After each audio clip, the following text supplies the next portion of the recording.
Welcome to FedScoop TV. I'm Billy Mitchell. Today I'm here with Jonathan Evans, president of Barton Associates, and we're at the Digital Nation Summit sponsored by SAP. Jonathan, how are you doing today? Good. How are you, Billy? Doing fantastic. It's great to have you here to chat with you a little bit about the digital progress in the federal government. And so I think we wanted to jump right into it in terms of asking you about that progress and kind of how would you measure the success as government's pushing to become more of a digital entity? Is it a success story, or where would it fit on kind of a scale? Yep, certainly. I appreciate you guys having me on today. Great event SAP's putting on, but certainly from the digital transformation, I think some agencies and departments are doing it better than the others, have jumped right in and adopted.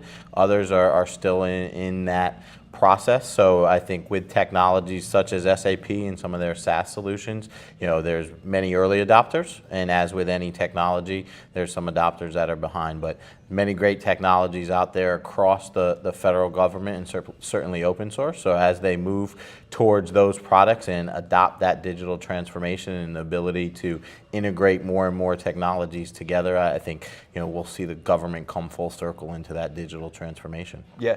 Are there any anecdotes, specific examples you might point to as really good success stories off the top of your head? Yeah, so I think USCIS is jumped right in from a digital transformation, and with their movement towards Agile about 4 or 5 years ago have really adopted the open source and ability to integrate different technologies towards that federal digital transformation, if you will. There's some others such as SAP customers, Department of Interior, CBP, that have really adopted the SAP ecosystem and continue to add new products to their landscape, and their ability to integrate, whether it's open source architecture or legacy systems, to that, really evolving their digital transformation.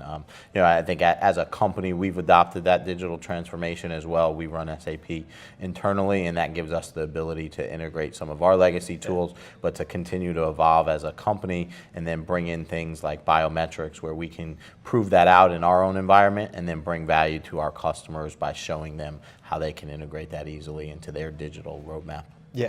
And so you mentioned technology a little bit, and I'm curious to ask you, what are some of the emerging technologies you see really helping agencies as they move to become more digital? Yeah, I think platforms and big data infrastructures, SAP HANA being one of them, certainly has a great message and story behind that to help the digital transformation.